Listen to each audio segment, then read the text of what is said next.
ரசிகர்கள் அனைவரும் ஆவலுடன் எதிர்பார்த்த புலி திரைப்படத்தின் இசை வெளியீட்டு விழா சென்னையில் சமீபத்தில் நடைபெற்றது. நடிகை ஸ்ருதிஹாசனின் பாடல், நடன கலைஞர்களின் நடனம் மற்றும் டி. ராஜேந்திரனின் பேச்சு ஆகியவற்றால் விழா களை கட்டியது.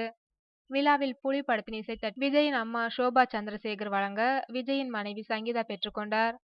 புலி இசை வெளியீட்டு விழாவில் பேசிய நடிகர் விஜய் சில சுவாரஸ்யமான விஷயங்களை பகிர்ந்து கொண்டார். அவர் பேசுகையில், ஒரு ராஜா காலத்து கதையில் கமர்ஷியல் மாறாமல் ஒரு கதையை பண்ண வேண்டும் என்று எனக்கு நீண்ட நாள் ஆசையாக இருந்து வந்தது. சிம்புதேவன் சொன்ன கதை பிடித்து போனதும் இதில் நடிக்க ஒப்புக்கொண்டேன். நான் நினைத்தது போலவே படம் மிகவும் நன்றாக வந்துள்ளது. பொது வாழ்க்கையில் பரீட்சை எழுதுவதற்கு நிறைய பேர் இருப்பார்கள். ஆனால் மார்க் போடுவது சில பேர்தான். ஆனால் சினிமாவில் பரீட்சை எழுதுவது சில பேர்தான். மார்க் போடுவதற்கு நிறைய பேர் இருக்கிறார்கள். நாங்கள் பரீட்சை எழுதியிருக்கிறோம், நீங்கள் தான் தகுந்த மார்க்கை போட வேண்டும் என்றார். சினிமாவில் ஹீரோக்களுக்கு முதல் இடம், இரண்டாவது இடம் என ஏற்ற இறக்கங்கள் வரும். ஆனால் சினிமாவில் எப்போதுமே முதல் இடத்தை தக்க வைத்துக் கொண்டவர் கவிஞர் வைரமுத்துதான். இந்த படத்தை கண்டிப்பாக அனைவரும் தியேட்டரில் சென்று பாருங்கள். அதுதான் கஷ்டப்பட்டு படத்தை தயாரித்த தயாரிப்பாளருக்கு நீங்கள் செய்த பேருதவியாக இருக்கும். நிறைய தோல்விகளால் நான் நிறைய பாடம் கற்றுக்கொண்டேன்.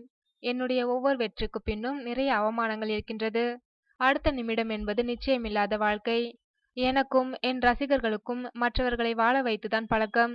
எனக்கு உண்மையாக ஒருத்தரை வெறுக்க தெரியும், ஆனால் பொய்யாக ஒருவரை நேசிக்க தெரியாது.